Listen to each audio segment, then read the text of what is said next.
76వ గణతంత్ర దినోత్సవ శుభాకాంక్షలు. ముఖ్యంగా సభాధ్యక్షులు కవితక్క గారికి ఒక విన్నపం. అక్క, నాకు ఇచ్చిన టాపిక్ ఏమో పాపాల చిట్టా ఇచ్చిర్రు మాట్లాడమని. 7 నిమిషాలంటే సాధ్యం కాదు. అమిత్ షా మోడీ పాపాలు గంట సేపు చెప్పినా సరిపోవు కాబట్టి మీరు ఒక 2 నిమిషాలు పెంచి 10 నిమిషాలు ఇవ్వాలా. బయట కూడా మీరు బైకి కఠినంగా ఉంటారు, కానీ పెద్దమ్మ తల్లిలాగా మనస్ఫూర్తి కోరుకుంటే దేనైనా ఒప్పుకుంటా అని టాక్ ఉంది కాబట్టి మనస్ఫూర్తిగా నా విన్నపాన్ని మీరు ఆమోదించాలక్క. విద్యార్థి మిత్రులు ఎట్లా మాట్లాడాలో మధు దగ్గర నేర్చుకోవాలి. కమాన్ కమాన్. పార్లమెంటులా అంబేద్కర్ అంబేద్కర్ అంబేద్కర్ అంబేద్కర్ ఈ మాట బదులు మా దేవుడి పేరు చెప్తే మీరు నేరుగా స్వర్గానికి పోతారని చెప్పి అమిత్ షా మాట్లాడుతున్నాడు. అమిత్ షా, నీ మెదళ్ళ గుజ్జుందా? నువ్వు చదివిన చదివేంది? నువ్వు చేసే పని ఏంది? నువ్వు మాట్లాడే మాటలేంది? ఎవరు అంబేద్కర్ అంటే? డాక్టర్ బిఆర్ అంబేద్కర్ అంటే భారతదేశం కాదు, ప్రపంచంలోనే మహోన్నతమైన వ్యక్తి. అక్క, ఈ మధ్యకాలంలో ఏఐ టెక్నాలజీ ద్వారా ఎవరినైనా రీప్లేస్ చేయొచ్చు. నరేంద్ర మోడీని చేయొచ్చు, అమిత్ షాని చేయొచ్చు, మనల్ని చేయొచ్చు, ఎవరైనా చేయొచ్చు. కానీ ప్రపంచంలో రీప్లేస్మెంట్ చేయలేనటువంటి ఏకైక వ్యక్తి డాక్టర్ బిఆర్ అంబేద్కర్. కేవలం కొలంబియా యూనివర్సిటీలో 3 సంవత్సరాలల్లా 29 ఒక్కొక్క సబ్జెక్టు మీద పొలిటికల్ సైన్స్ కావచ్చు, హిస్టరీ కావచ్చు, సోషల్ నాలెడ్జ్ కావచ్చు, ఇట్లా ఆంథ్రోపాలజీ కావచ్చు, ఏ సబ్జెక్టు పెట్టినా కానీ ఒక్కొక్క దాంట్లో 29 నుంచి 6, 5, 4, 3 లెక్కలేనటువంటి కోర్సులు చేసినటువంటి మహోన్నతమైన వ్యక్తి డాక్టర్ బిఆర్ అంబేద్కర్ గారు.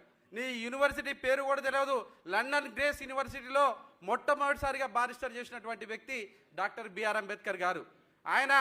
ఆయనకున్న పరిజ్ఞానము, ఆయన భారతదేశ వ్యాప్తంగా చదివినటువంటి, ప్రపంచవ్యాప్తంగా చదివినటువంటి రాజ్యాంగాలల్లో ఒక సగం పేరా కూడా చదవలేని అమిత్ షా, నువ్వా డాక్టర్ బిఆర్ అంబేద్కర్ గురించి మాట్లాడేది? నువ్వు మాట్లాడితే మన వర్గాలు సహిస్తాయా చెప్పాలా? ఖబర్దార్ అమిత్ షా. ఇప్పుడు అడుగుతున్న రాహుల్ గాంధీ గారు అక్క చెప్పినట్టు బ్రహ్మాండంగా భారత రాజ్యాంగం పట్టుకొని భారత రాజ్యాంగాన్ని మనం పరిరక్షించాలంటున్నావు.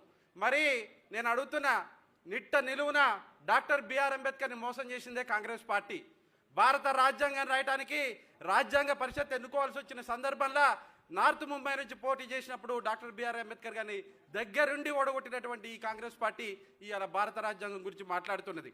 అయ్యాల జోగేంద్రనాథ్ మండల్ నుండి పశ్చిమ బెంగాల్కి తీసుకుపోయి మన సామాజిక వర్గానికి సంబంధించినటువంటి ఎక్కువ మంది ప్రజలు ఉన్న చోట ఆయన గెలిపించి రాజ్యాంగ పరిషత్లోకి తీసుకుపోదామని చూసిన రోజున ఆ ప్రాంతాన్ని పాకిస్తాన్లో గెలిపినటువంటి దొంగ మేధావులు ఉన్నటువంటి పార్టీ కాంగ్రెస్ పార్టీ.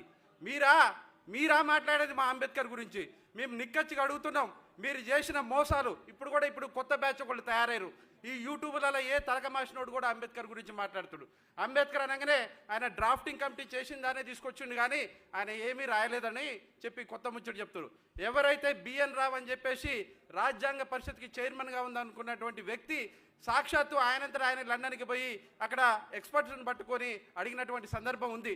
మేము రాజ్యాంగం రాద్దాం అనుకుంటున్నా, నేను రాజ్యాంగ పరిషత్కి చైర్మన్గా ఉందాం అనుకుంటున్నా, నా సహచరుడిగా ముకుందన్ గారిని పెట్టుకుందామంటే ప్రపంచంలో మీ దగ్గరనే వజ్రాలు గుట్టబెట్టుకొని దేశమంతా తిరుగుతున్నారు అని చెప్పి నవ్వి డాక్టర్ బిఆర్ అంబేద్కర్ గారి పేరు, ఆయన పేరు సూచించినప్పుడు మళ్ళా తిరిగి వచ్చి ఆయన్నే రాజ్యాంగం రాయాలని చెప్పి కోరినటువంటి సందర్భం ఉంది.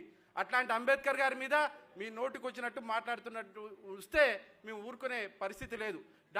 డైరెక్ట్గా బౌద్ధూర్ శాస్త్రి గారే ఒక సందర్భంలో చెప్పిండు, ఇంతమంది కమిటీ సభ్యులు ఉన్నప్పటికీ కూడా మేము చేసిన మంచి పని ఏదైనా ఉందంటే ఆ రాజ్యాంగాన్ని తీసుకుపోయి ఆయన చేతిలో డాక్టర్ బిఆర్ అంబేద్కర్ గారి చేతిలో పెట్టడం అని చెప్పినటువంటి సందర్భం ఉంది. ఒక్కొక్కరికి మెడకాయ మీద తలకాయ ఉన్నోడల్లా అంబేద్కర్ గురించి మాట్లాడతారంటే ఒప్పుకునే పరిస్థితి లేదు. మేము ఇవాళ చెప్తున్నాం, ఇవాళ ముఖ్యంగా BJP party, RSS party Mandir మసీద్ పేరు మీద గొడవలు చేసేటటువంటి మీరు ఇవాళ భారత రాజ్యాంగం గురించి మాట్లాడుతారు. ఒక చిన్న ఉదాహరణ చెప్తా. నరేంద్ర మోడీ, అమిత్ షా ఎట్లయితే రాజకీయం చేస్తారంటానికి మీకు అర్థమయ్యే రీతిలో చెప్తా. 2001లో గుజరాత్లో బోజ్ భూకంపం వచ్చింది. ఈ భారతదేశ చరిత్రలోనే అతిపెద్ద భూకంపం అది. దాదాపు 4 లక్షల ఇల్లులు కొట్టకపోయినాయి. 1,50,000 మందికి క్షతగాత్రులయ్యారు.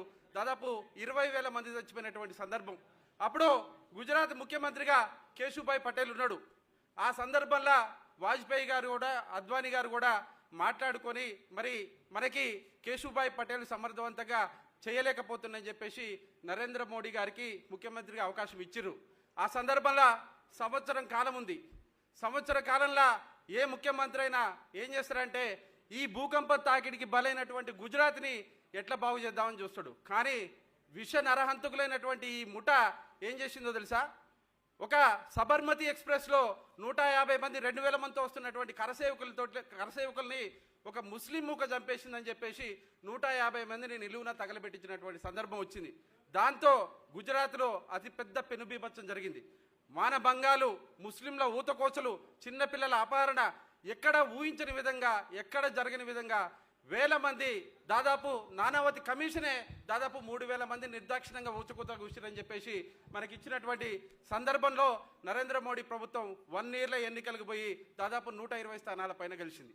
అంటే మనుషుల ప్రాణాలతో వీళ్ళకి పని లేదు, రాజ్యాంగంతో పని లేదు. ఈ సమూహాన్ని చంపేసైనా అధికారం కూర్చోవటమే వాళ్ళ పరమావధి. దాంట్లో భాగంగానే అక్కడ జరిగినటువంటి ముఠా కక్షలలో ఉన్నటువంటి సోరబుద్ధన్ అనే వ్యక్తే హైదరాబాద్ వచ్చినప్పుడు ఒక బూటకపు ఎన్కౌంటర్ జరిగింది. దాంట్లో 3 నెలల పాటు అమిత్ షా అనే వ్యక్తి జైల్లో ఉన్నాడు. ఇదా మరి మీరు చేసే రాజకీయం? ఇదా రాజ్యాంగం? దాదాపు సంవత్సర కాలంలో 400 మంది నక్సలైట్లను ఉతుకొచ్చి. ఎవరు నక్సలైట్లు? ప్రజాపక్షంలో ప్రజాహితంగా ప్రజాబంధం లేకపోయినా ప్రజల రక్షణ కోసం పోరాడేటటువంటి వాళ్ళని 400 మందిని ఊచకోతవరు కూసేటటువంటి ఈ కేంద్ర ప్రభుత్వం రాజ్యాంగం గురించి మాట్లాడుతుంటే సిగ్గు అనిపిస్తుంది. ఇంకోటి కూడా చెప్తున్నాక, గతంలో అటల్ బిహారీ వాజ్పేయి గారు చాలా గొప్ప నాయకుడు దేశానికి. ఆయన ఒక సందర్భంలో సరదాగా ఒక విలేకరు అడిగారు, సార్ ఆర్ యు వర్జిన్ అన్నాడు. అనగానే I'm not married but not married అన్నాడు. కానీ నరేంద్ర మోడీ గారు 2 ఏళ్ళు సంసారం చేస్తారు, భార్య ఉందని చెప్పడు, ఇప్పటికి కూడా వర్జిన్ అంటాడు. ఆయన వర్జిన్ కాదో తెలుసుకోవడానికి కూడా సుప్రీంకోర్టుకు పోవాల్సినటువంటి సందర్భాలు వస్తాయి. ఇట్లా వాళ్ళ అవసరాలకు అనుగుణంగా ఈ నరేంద్ర మోడీ టీం చేసేటటువంటి దాంట్లో భాగంగా ఇవాళ అద్వానీ గారు కూడా వాళ్ళకి దూరమైనటువంటి సందర్భం చెప్తున్నాం. ఇవాళ మేము ఒకటే చెప్తున్నాం, ఆర్ఎస్ఎస్ భావాజాలంతో గనక మీరు చేసుకుంటూ, ఇంకోటి కూడా అంటున్నా, కుటుంబ విలువలు అంటాడు నరేంద్ర మోడీ, కుటుంబం గురించి అని చెప్తాడు. వాళ్ళ అమ్మ చచ్చిపోతేనేమో, ఇప్పుడు ఇంకో విషయం, అక్కోళ్ళ అమ్మగారు ఇంట్లోనే ఉంటాడు, మా అమ్మగారు మా ఇంట్లోనే ఉంటారు, రోజు అమ్మని కలుస్తూ అన్నం తినిపిస్తాం. కానీ నరేంద్ర మోడీ వాళ్ళ అమ్మని కలుస్తుంటే మాత్రం ఎక్కడ లేని లక్షల కెమెరాలు తీసుకొచ్చి దానికి ఒక పెద్ద బాహుబలి సినిమా రేంజర్ కల్పిస్తాడు. మళ్ళీ అదే అమ్మ చచ్చిపోతే భార్యని మాత్రం తీసుకుపోయి పోలీస్ స్టేషన్లో పెడతారు. అంటే వీళ్ళకు ఒక సొంత రాజ్యాంగం ఉంటుంది, బయట ప్రజలకు ఒక రాజ్యాంగం ఉంటుంది. ఇట్లాంటి వాళ్ళ చేతుల భారతదేశ రాజ్యాంగం పెడితే రేపు భారతదేశాన్ని అమ్మకానికి పెట్టే పరిస్థితి వస్తుంది. కాబట్టి నేను గతంలో చెప్పినా మళ్ళీ చెప్తున్నా, జాతీయ పార్టీలు 2 కూడా అంబేద్కరిజాన్ని, అంబేద్కర్ ఐడియాలజీని, రాజ్యాంగాన్ని తూట్లు పెట్టించినటువంటి సంస్థలే. గతంలో ఒక కేసీఆర్ గారు మాత్రమే భారత రాజ్యాంగానికి అత్యంత విలువనిచ్చి బలహీన వర్గాలకు మంచి చేయాలని చెప్పి ప్రయత్నం చేసిండు. ఇలా ఆయన తర్వాత మీ చేతికి అవకాశం వచ్చింది. మీరు కూడా అప్పటికప్పుడు చేస్తే, మళ్ళీ చెప్తున్నా, ధైర్యవంతులైతాం, పెద్దగా ఆలోచిస్తే సాహసవంతులైతాం. మీరు కూడా రాజ్యాంగాన్ని ఇలా కొత్తగా ఎవరికి రాని ఆలోచన విధంగా రాజ్యాంగాన్ని కూడా మీరు పరిరక్షించే విధంగా విద్యార్థి నాయకత్వానికి ఒక అవకాశం ఇచ్చారు. దీన్ని పట్టుకోండి, వదిలిపెట్టొద్దు. భారత రాజ్యాంగమే మనకు ఆత్మస్థైర్యం. ఇలాంటి నరేంద్ర మోడీల చేతుల్లో కనుక భారతదేశాన్ని పెడితే ఎప్పటికీ భారతదేశంగానే ఉండిపోతుంది. కాబట్టి ఈ విధానాన్ని తీసుకుపోవడానికి మీ వెన్నంటే ఉంటాం. మీరు భారత రాజ్యాంగానికి సంబంధించి సంవత్సరం పొడుగుతా ఏ అవకాశం ఇచ్చినా, ఏ అవకాశం తీసుకుపోయినా, ఇప్పుడున్నటువంటి చిన్న పిల్లలకు కూడా భారత రాజ్యాంగం గురించి తెలవాలి. కాబట్టి ప్రతి తెలుగు పుస్తకాలలో ముఖ్యాంశాలు పీఠికైనా కూడా పిల్లలకి ఎడ్యుకేషన్ రాజ్యాంగం పెట్టగలిగితే మనకు ఖచ్చితంగా కూడా మంచి జరుగుతుంది. మీరు ఏ కార్యం తీసుకున్నా, మీరు ఏ అవకాశం ఇచ్చినా మీ వెన్నంటే ఉండి పోరాడతాం. ఖచ్చితంగా కూడా మీ లక్ష్యం దిశగా మేము ప్రయాణిస్తాం. భారత రాజ్యాంగాన్ని మనం వంట పెట్టించుకొని సమాజాన్ని కనుక స్థాపించగలిగితే అదే డాక్టర్ బిఆర్ అంబేద్కర్కి మనం ఇచ్చే నిజమైన నివాళి. కాబట్టి ఈ అవకాశం ఇచ్చినందుకు అక్కకి ప్రత్యేకంగా తెలియజేసుకుంటూ జై భీమ్. Thank you Madhu.